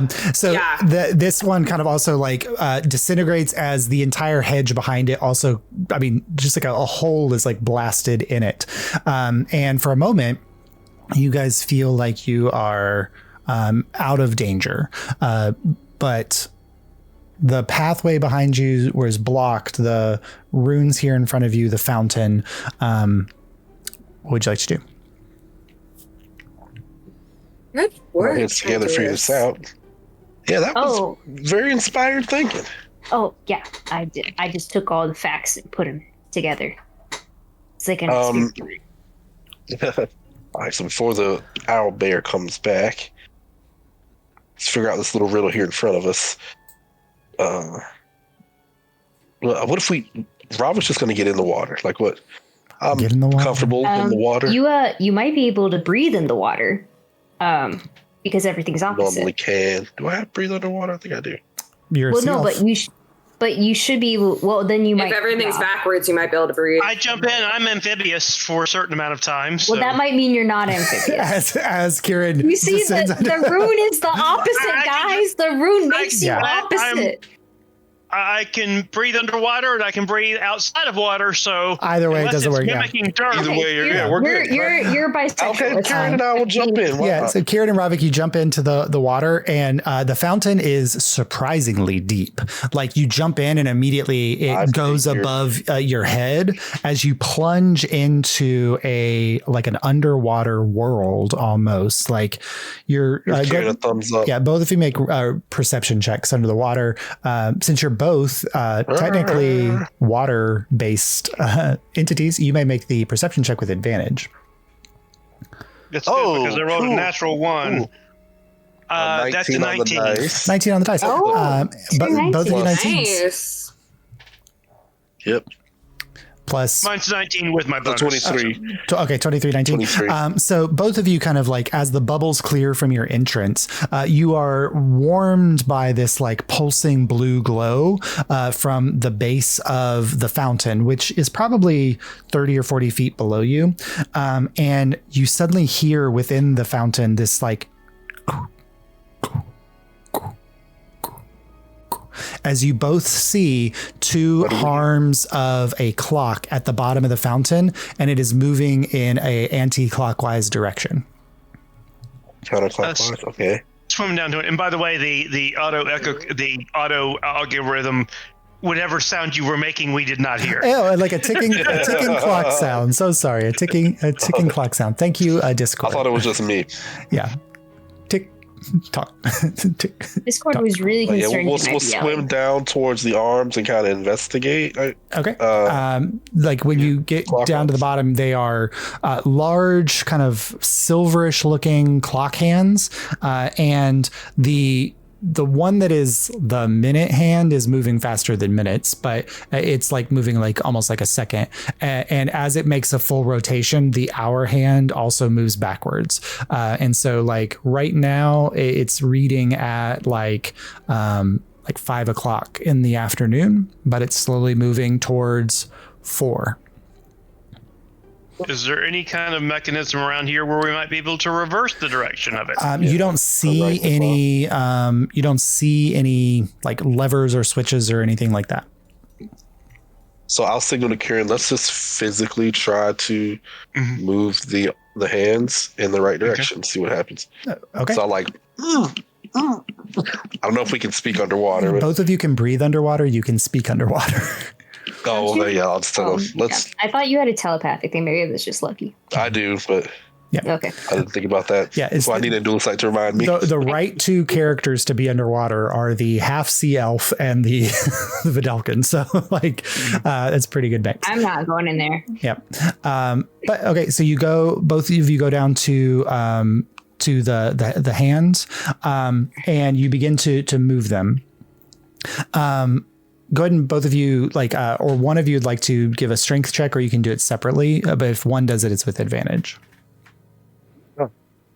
I'd say I'm not that strong. I'll do Kieran, how it. do you- Okay, and I'll be there at your back, helping you to make sure your stance is right. Lifting with your legs. And I have tactical shift. Whenever you activate your second wind with the bonus action, wrong one. Tactical mind. If I fail this ability check, let me know. But Okay, I rolled a 16 plus 2, Oh no. so that's an 18. You're good. So both of you get down and you start swimming against the anti-clockwise motion, and you start moving the clock in a clockwise direction, and you kind of swim around and you see it go from almost 5 or almost moving back to 4. It clicks to 5. It clicks to 6. Up at the surface, Andalus, you see suddenly the runes glow a little brighter, and the one at the southern tip of the fountain lights up, and then a moment later, the one lights up, the 8 lights up, the 9 lights up. But in the process of this, 4 more turrets rise.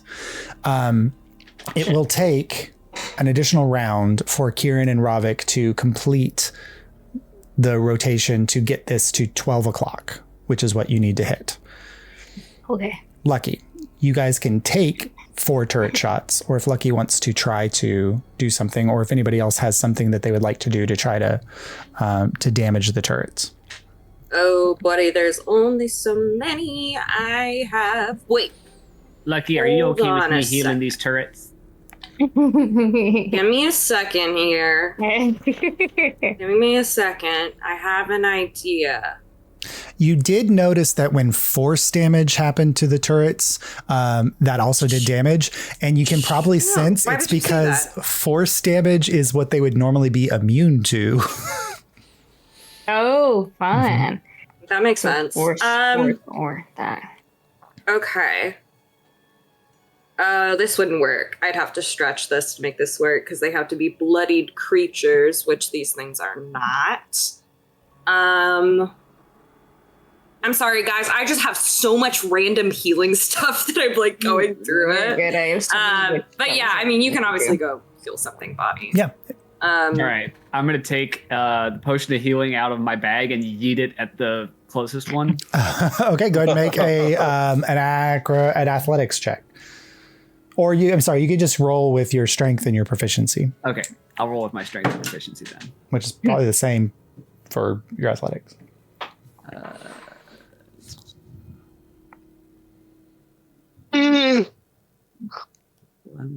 That's be a 14. 14 hits, and it is a regular healing potion, so I think it's like 2d4 plus 4? Yes. 2d4 plus 2. 2d4 plus 2. So 5. 5 points of healing.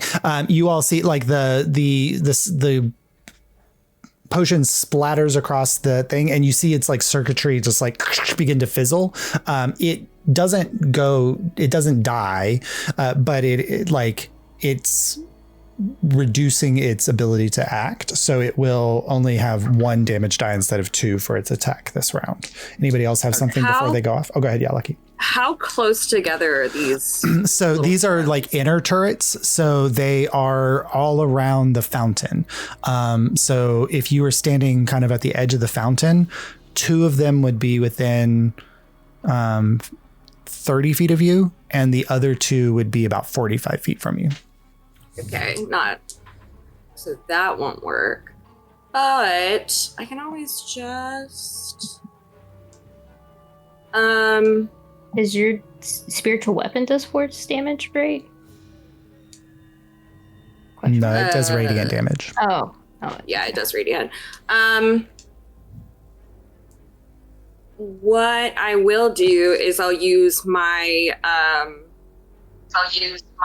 just heal this thing. Okay. One of them. Yeah, that's about what I can do because everything else is reliant on other stuff.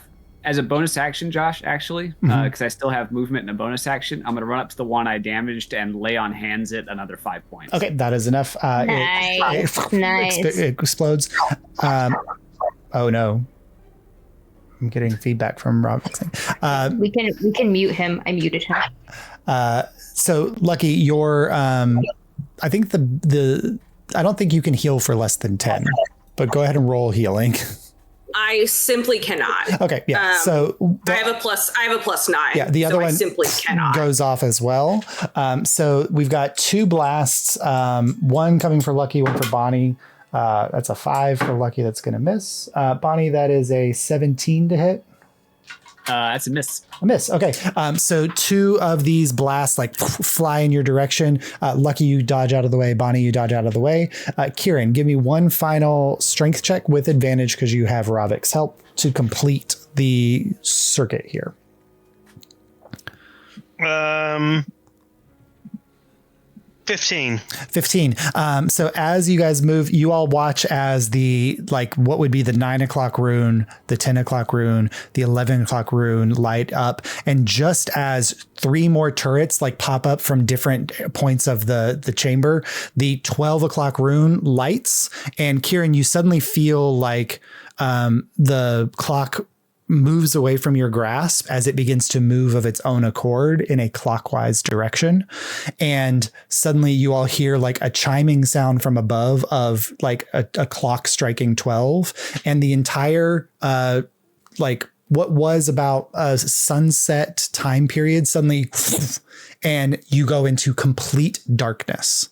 The only thing in this area that you can see is the light glowing from the water fountain, but it barely spills over from there. Kieran and Ravik, you swim back up to the surface and break the surface, and you can see your friends here in shadows around you. As the bluish glow begins to transform into like a purple and then a red. And then you hear like a sound of footsteps, like, and Andalus, like looking up, you see 2 eyes, glowing with like a purplish red energy, standing about 12 feet above your head. Welcome to my maze. You've returned this portion of ownership to me. Who can I thank for that?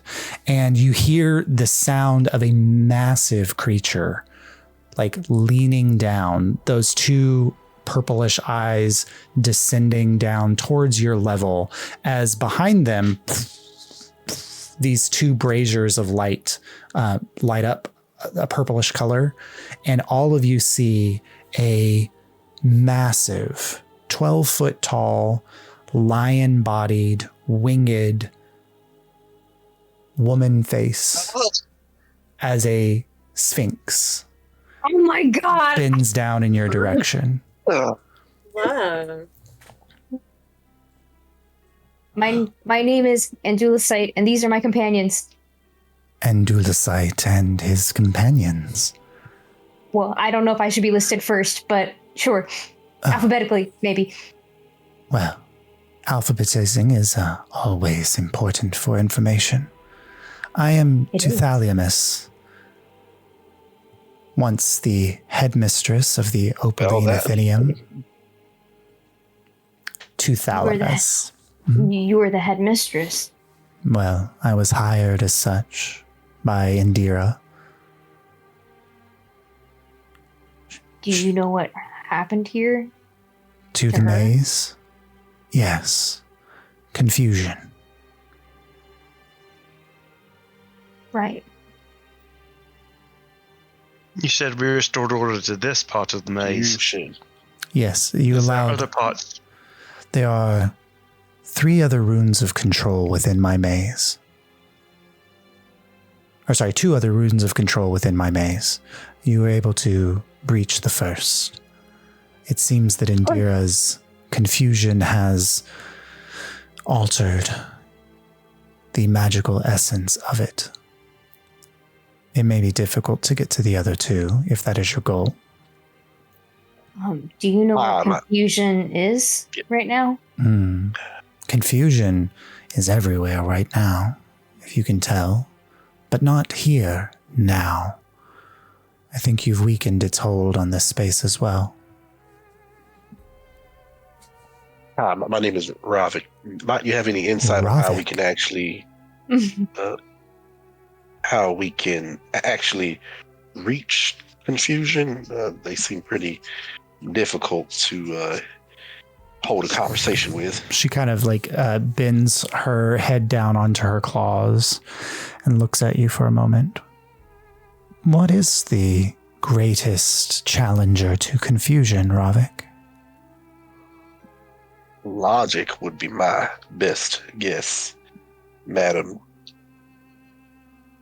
You met Indira. Madam. She is all logic now. Does she seem to be unconfused? To your point, no, not very much so. Ah, so then logic is not the opposite of confusion or its cure. Certainty. Kieran. Oh, no, you didn't give her name. And your name is? Kieran Van Kieran Riften. Van Riften. Certainty. Why? If confusion is not being able to lock on to what is true or what is, then certainty would be the opposite of that. Perhaps. Not something that I can give you, though. Is it something that you have in your possession?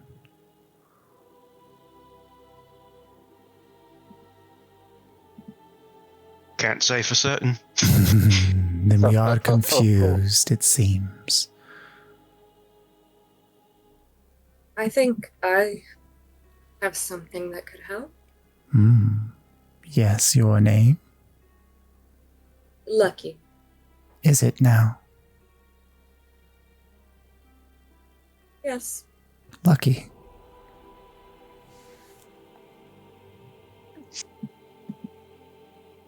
She's like looking at you with anticipation. Well, I'm not going to share. She was rude to me. No.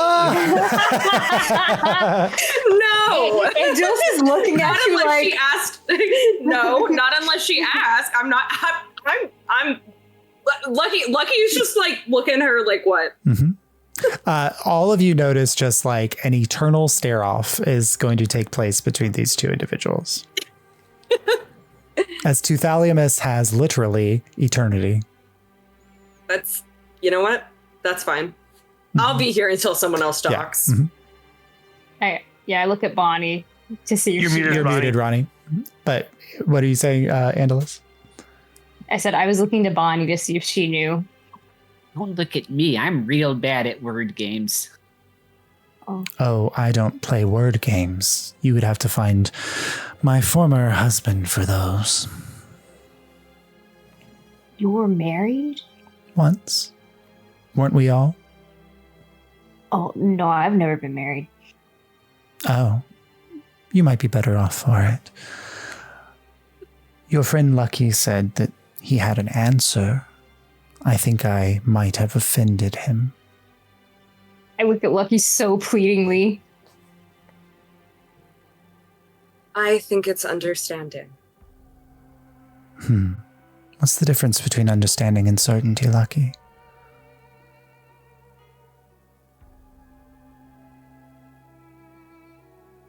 Understanding is something someone else can give you. Interesting. She kind of sits back up on her haunches and looks down at each of you. You are outsiders here. You are sleeping in my dormitory, I think. Yes, thank you. There are 3 of Indira's shadowed essence plaguing the grounds of this campus. Here in the garden, Indira's confusion reigns, and you will need certainty.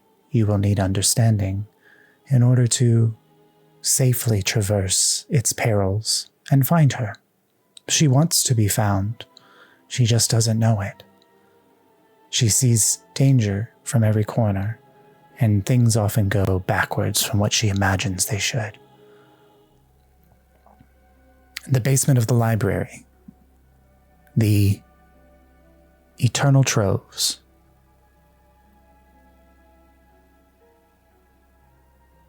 where Indira's curiosity has gone to uncover truths or play with the uncertain or the unknown. And at the very peak of the tower in the orrery, where the most dangerous of Indira's essences may reside, her fear. If you are to restore Indira to her wise and ancient self, You will need all three.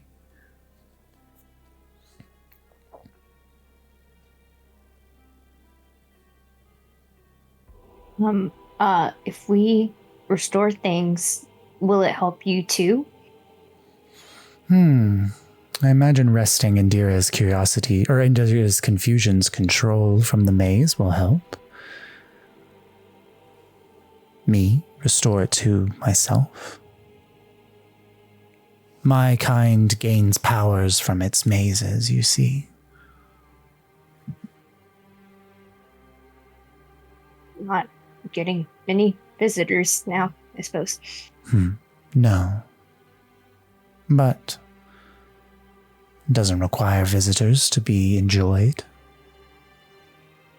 Walking a maze is an act of meditation. His face is so blank as he's thinking about how bad that nightmare was about the maze. He's like trying so hard not to show any expression.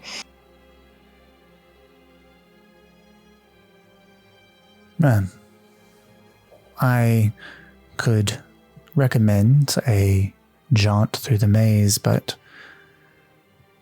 confusion has made it somewhat uncertain.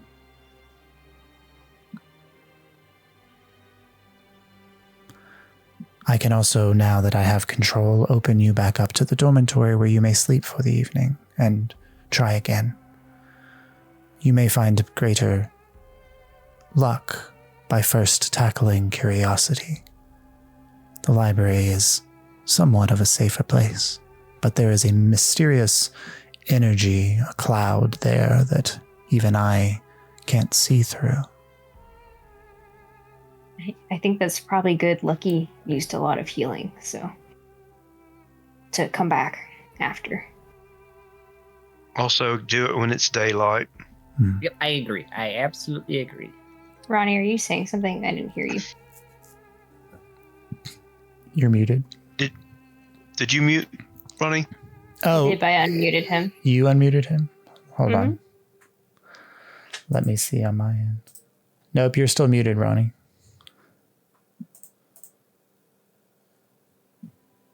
Ronnie's in jail for his crimes. I'm just kidding.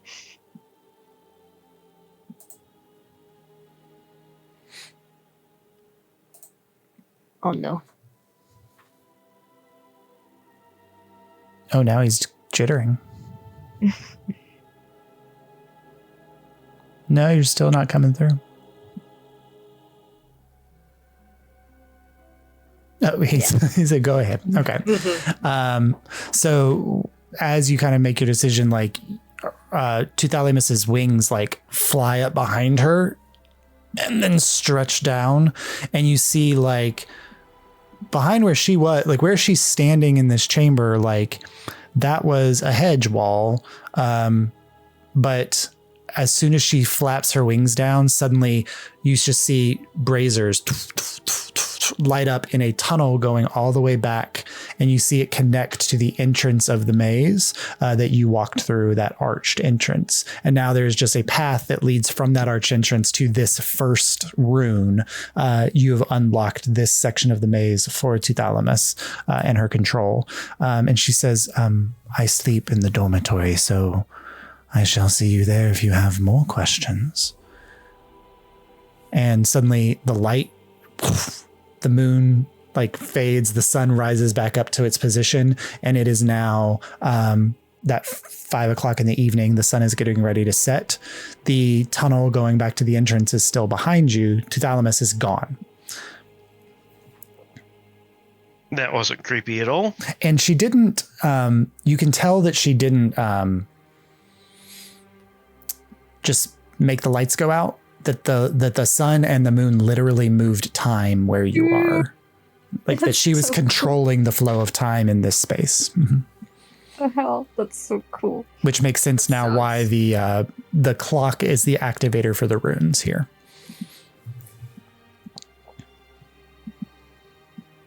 I am going to go take a bath. You all are welcome to try that maze thing again, but I'm not doing it again tonight. No, not tonight, any of us. But Robert, you were right. The maze was pretty cool. And I like Patty. Yep. But you all head back to the dormitory. Bedraggled, Lucky's words echoing for the entire room of, I hope I don't have to say I told you so. As you walk into the dormitory and there is a feast spread out before you on all of the tables here. Indira's Indifference cooked for 50 people and not just for 5. And you have a warm, beautiful hot spring bath if you'd like to take that ahead of you, comfortable warm beds. And as you're eating or as you're gathering for your evening, at the very back of the dormitory great hall, there was a space where it seemed like teachers might sit or a raised dais. And just occasionally while you walk around the space or eat, you'll just see those purplish blue eyes kind of looking out, watching you, waiting for the time that you might have a question for the headmistress of this university, Tuthalamus the Sphinx. And that's where we will pick up next week. It's so fucking cool. Good thing the school didn't know, Ben. Can you imagine that as your principal? I love it. No. Ronnie, if you leave and come back, if you want to chat. I don't know what happened. What? I think I broke it. You broke him? I know. I just wanted to mute him for a little bit.